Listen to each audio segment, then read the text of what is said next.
Marcus Wellington had everything money could buy, but wealth couldn't solve his biggest problem. His 8-year-old daughter, Emma, struggled in school, falling behind in math despite having the best private tutors money could hire. The prestigious Riverside Academy had already called twice this month about Emma's declining grades and lack of confidence in the classroom. On a cold Tuesday morning, Marcus decided to pick up Emma himself instead of sending the driver. As his black Mercedes pulled up to the school gates, he noticed something unusual. A small girl, maybe 10 years old, was sitting on a cardboard box outside the school fence. Her clothes were worn and dirty, and she had no shoes on her feet. What caught his attention wasn't her appearance, but what she was doing. The homeless girl was drawing mathematical equations in the dirt with a stick, explaining fractions to Emma through the fence. Emma sat cross-legged on the other side, completely absorbed in the lesson. For the first time in months, Marcus saw genuine excitement in his daughter's eyes as she solved problems that had frustrated her for weeks. Marcus watched from his car as the homeless girl, who looked no older than 10, broke down complex mathematical concepts into simple, understandable pieces. She used stones to represent numbers and drew pictures in the dirt to illustrate her points. Emma laughed and clapped when she finally understood a particularly difficult problem about dividing fractions. The school bell rang, and Emma reluctantly said goodbye to her unexpected teacher. As she ran toward the car, Marcus felt a mix of emotions he couldn't quite identify. Here was a child living on the streets who possessed a gift his expensive tutors lacked: the ability to truly connect with his daughter and make learning enjoyable. That evening at dinner, Emma couldn't stop talking about the smart girl who had helped her understand math. She explained the lessons with enthusiasm Marcus hadn't seen in years. When he asked Emma about her regular tutors, she simply shrugged and said they made everything too complicated and scary. Marcus found himself lying awake that night, thinking about the homeless child. He had built his fortune in technology, creating software that helped millions of people, but he had never encountered someone so young, living in such desperate circumstances, yet possessing such remarkable intelligence and teaching ability. The next morning, Marcus arrived at the school early, hoping to see the girl again. She was there in the same spot, but this time she was alone. She had created an elaborate mathematical garden in the dirt, with equations forming flower patterns and geometric shapes creating borders. It was beautiful and brilliant. Marcus approached her cautiously, not wanting to frighten her. Up close, he could see she was malnourished and exhausted, but her eyes held an intelligence that reminded him of the greatest minds he had encountered in Silicon Valley. When she looked up at him, there was no fear, only curiosity. The girl introduced herself as Lily and explained that she had been living on the streets for 3 months since her grandmother died. She had nowhere to go and had been surviving by doing small jobs and finding food wherever she could. When Marcus asked about her education, Lily explained that her grandmother had been a retired mathematics professor who had homeschooled her using advanced textbooks and real-world applications. Marcus realized he was witnessing something extraordinary. This child had not only maintained her education while living in impossible circumstances, but had also developed teaching skills that surpassed those of credentialed professionals. As he listened to Lily explain her methods, he began to formulate a plan that would change both their lives forever.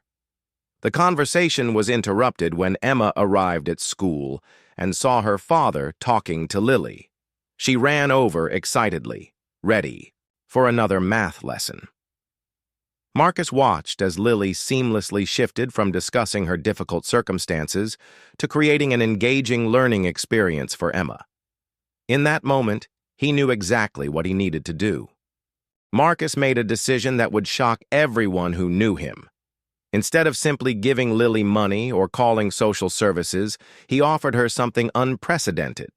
He asked if she would consider becoming Emma's private tutor, with full room, and board in his mansion until they could arrange proper guardianship.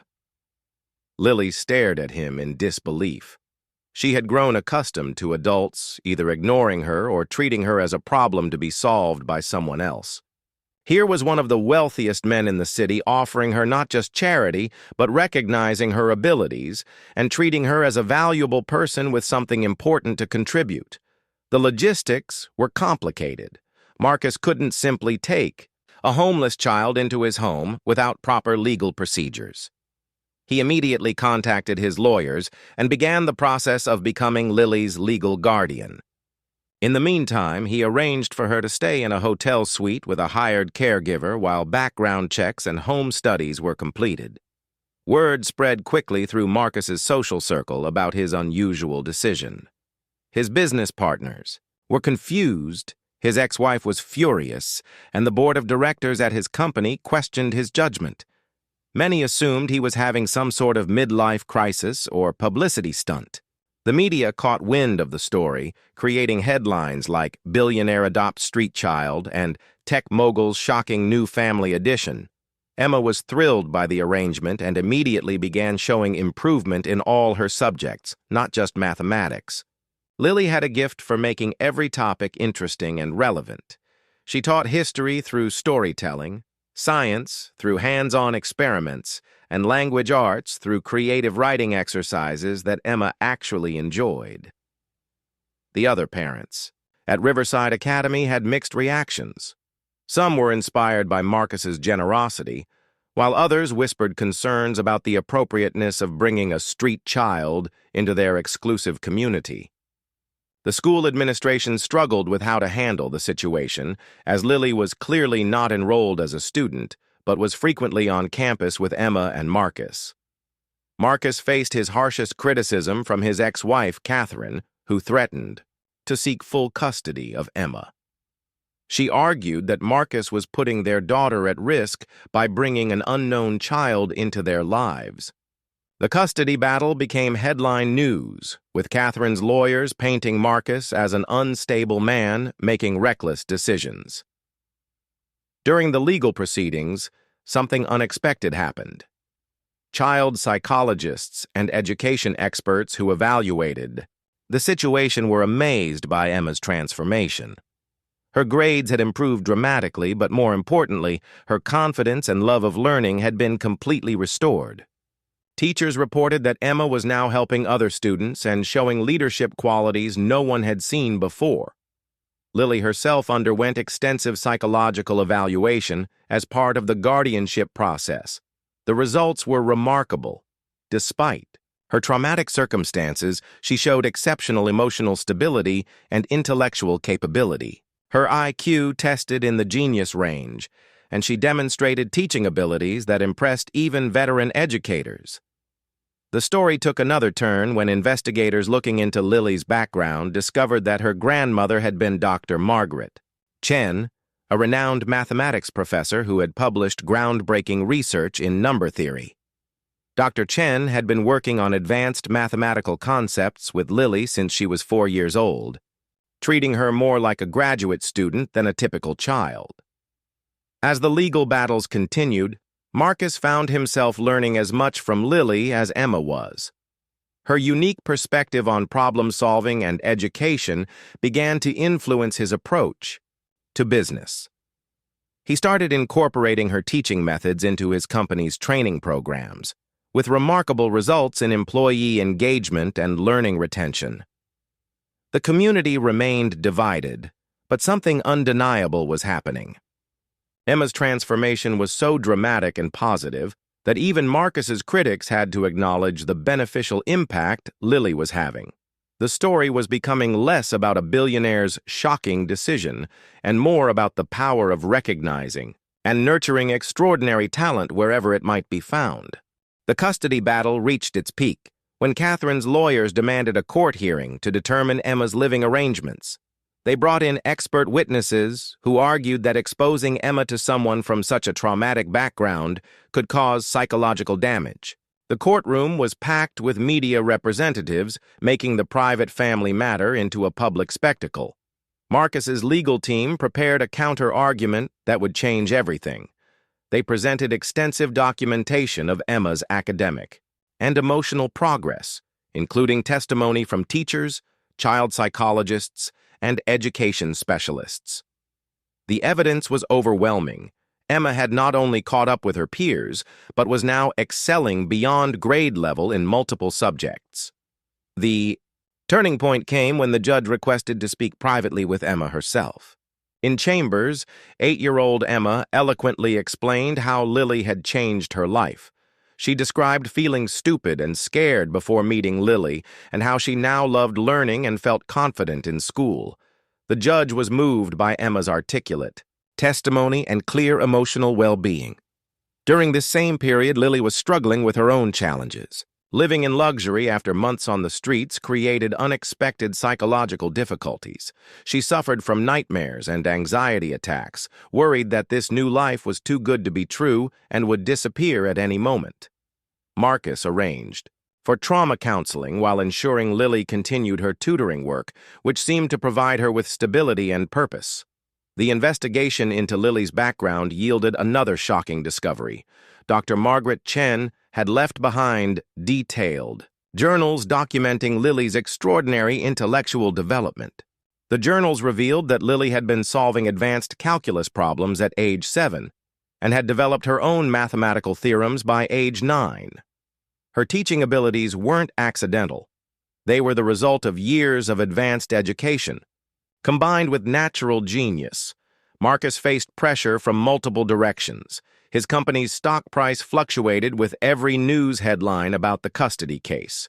Some investors worried that his personal decisions were affecting his business judgment, while others applauded his humanitarian efforts. The board of directors called emergency meetings to discuss the situation's impact on the company's reputation. Meanwhile, Lily's influence on Emma continued to expand beyond academics. She taught Emma about resilience, gratitude, and the importance of using one's abilities to help others. Emma began volunteering at local shelters and started a math tutoring program for younger students at school. The shy, struggling child was becoming a confident leader who wanted to make a positive impact on the world.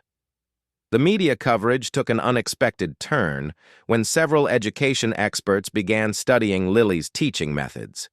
They discovered that her techniques, developed through necessity and natural intuition, aligned perfectly with the latest research in cognitive science and educational psychology.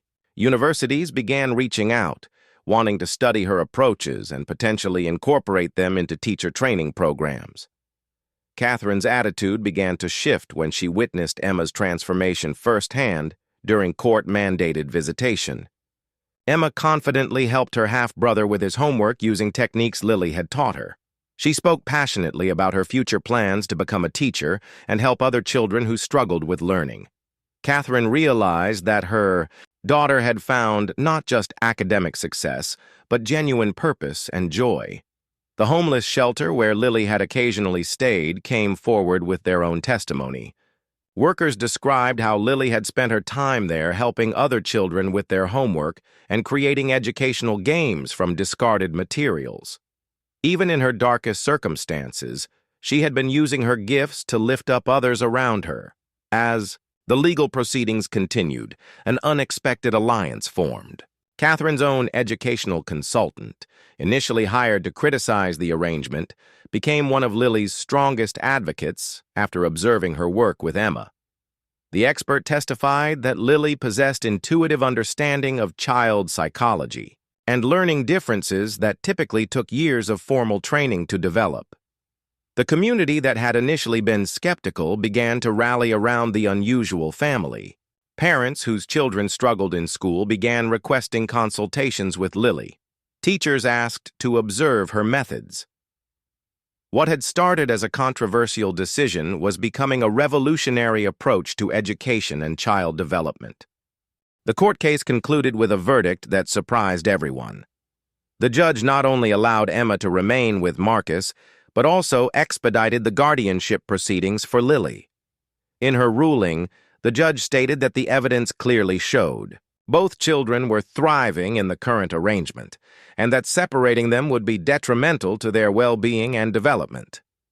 Catherine publicly apologized to Marcus and Lily, admitting that her initial reaction had been based on prejudice. and fear, rather than Emma's best interests. She requested to be involved in co-creating an educational plan that would benefit both Emma and other children who might learn from Lily's innovative methods. The victory in court opened new doors, but also brought unexpected challenges. Educational. Institutions from around the world began contacting Marcus about studying Lily's methods. Harvard, Stanford, and MIT all expressed interest in working with her to develop new teaching curricula. However, Lily was still just a 10-year-old child who needed stability and normalcy, not constant academic scrutiny. Marcus made another controversial decision. He established the Chen Wellington Education Foundation, named in honor of Lily's grandmother, with the goal of identifying and nurturing gifted children from disadvantaged backgrounds. Lily would be involved in developing the foundation's programs, but her primary focus would remain on her own education and continuing to work with Emma. The foundation's first initiative was creating a mobile learning center that would visit homeless shelters, foster care facilities, and underserved communities. Lily helped design curricula that could be adapted for children with various learning styles and educational backgrounds. Her approach emphasized building confidence and making learning enjoyable rather than intimidating. Emma became Lily's first official student teacher, helping to demonstrate techniques to other children and adults. The partnership between the two girls created a powerful model for peer-to-peer learning. Emma's natural empathy, combined with Lily's innovative methods, produced remarkable results with struggling students. The media attention brought both opportunities and complications. Documentary filmmakers wanted to follow their story, publishers offered book deals, and speaking engagements poured in from educational conferences. Marcus carefully managed these requests, ensuring that Lily and Emma's privacy and normal childhood development remained the priority. Behind the scenes, Lily was working on something extraordinary.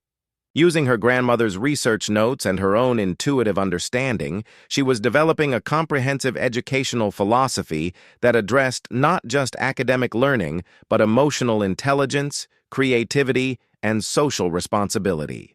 Marcus hired a team of education researchers to help document and formalize her ideas. The success story faced its first major test when Lily experienced what psychologists call survivor's guilt. She began questioning why she had been rescued when so many other children remained on the streets. Her trauma counselor worked with her to understand that her rescue gave her a platform to help others, not a reason to feel guilty. Emma proved to be crucial in helping Lily work through these emotions. With wisdom beyond her years, Emma reminded Lily that her grandmother would be proud of how she was using her gifts to help others learn and grow. The bond between the two girls deepened as they supported each other through their respective challenges. The foundation's work began to show measurable impact. Children who had been written off as slow learners or problem students began achieving academic success using Lily's methods.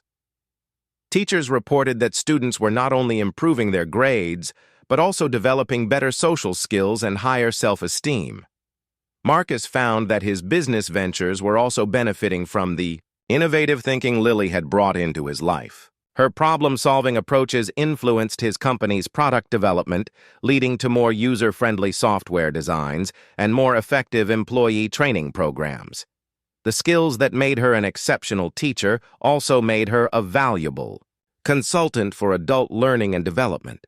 The transformation wasn't limited to Marcus's immediate family.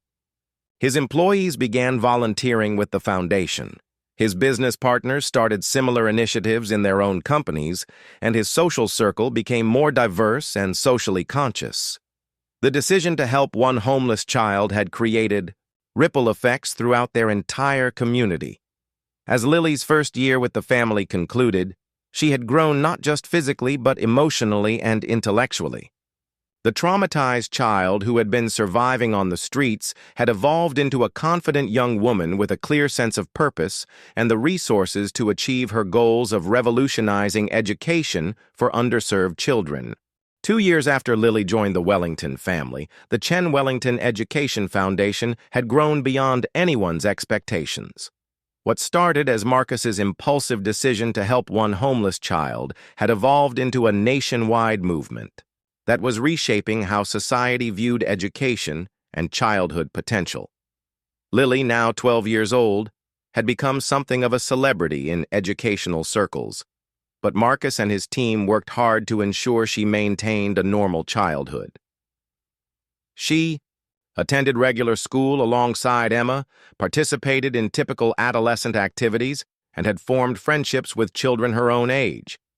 However, her passion for teaching remained central to her identity. The Foundation's mobile learning centers had expanded to serve over 50 cities across the country.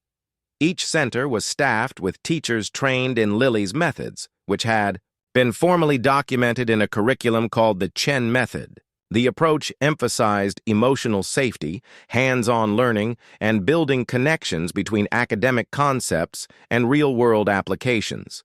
Emma, now 10 years old, had become the Foundation's youngest certified peer tutor. Her journey from struggling student to confident teacher inspired countless other children who faced learning difficulties. She traveled with Lily to schools and conferences, demonstrating how the Chen Method could transform a child's relationship with learning. The most remarkable development was the discovery of other children with exceptional abilities in underserved communities. The Foundation had identified nearly a dozen young people whose talents had been overlooked or dismissed by traditional educational systems. These children became part of an informal network of young educators who learned from each other and contributed to expanding the Foundation's methods. Marcus faced new challenges as the Foundation's success attracted both supporters and critics. Some traditional educators argued that focusing on exceptional children created unrealistic expectations for typical students. Others worried that the Foundation's methods were too radical and might disrupt established educational systems. The criticism intensified when several public school districts reported significant improvements after implementing the Chen Method, district-wide. Student engagement increased, disciplinary problems decreased, and test scores improved across all demographic groups. However, some teachers felt threatened by methods developed by a child rather than credentialed professionals. Lily handled the criticism with remarkable maturity. She insisted that her methods weren't intended to replace traditional teaching, but to supplement and enhance existing approaches. She worked directly with skeptical educators, demonstrating techniques and learning from their experience and feedback. The Foundation faced its biggest test when a major news network produced a critical documentary questioning whether Lily was being exploited despite the positive outcomes. The investigation scrutinized every aspect of her life with the Wellington family, looking for signs of manipulation or inappropriate pressure. The documentary backfired when it revealed the depth of care and support surrounding Lily. Child psychologists testified that she was thriving emotionally, academically, and socially. Former homeless children who had been helped by the Foundation spoke eloquently about the positive impact on their lives. Even Catherine, Marcus's ex-wife, defended the arrangement and praised Lily's influence on Emma. During this challenging period, Lily made a decision that shocked everyone, including Marcus. She announced that she wanted to step back from public appearances and media attention to focus on developing more advanced educational theories. At 12 years old, she was ready to begin working on what she called next-generation learning, systems that would incorporate technology, psychology, and neuroscience.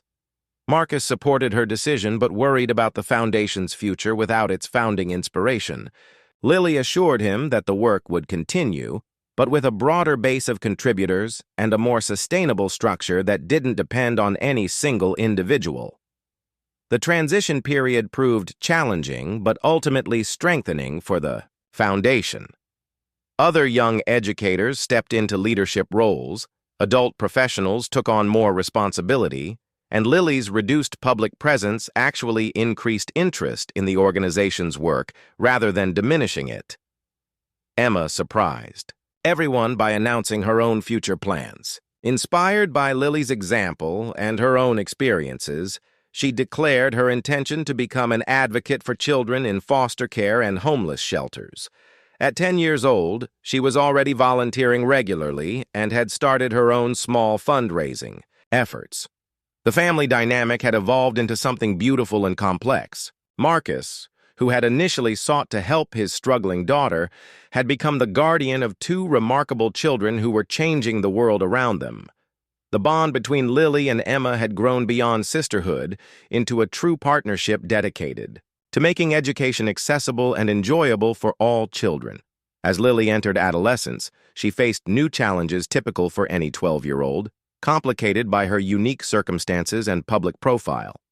Marcus and his support team worked carefully to ensure she had space to develop her own identity while continuing to pursue her passion for education and helping others. 5 years after that first meeting outside Riverside Academy, the impact of Marcus's decision continued to ripple outward in ways no one could have predicted. Lily, now 15 years old, had completed her high school education and was simultaneously enrolled in advanced courses at 3 different universities, studying education, psychology, and mathematics through distance learning programs. The Chen Wellington Education Foundation had evolved into an international organization with programs in 12 countries. The mobile learning centers had been supplemented by permanent resource centers in major cities, online learning platforms accessible to anyone with internet access, and teacher training programs that had certified over 10,000 educators. In the Chen method, Emma, now 13, had found her own path as an advocate and organizer. She had established a network of student ambassadors who identified and supported peers facing educational or social challenges. Her natural leadership abilities and deep empathy made her incredibly effective at connecting with struggling children and helping them access resources.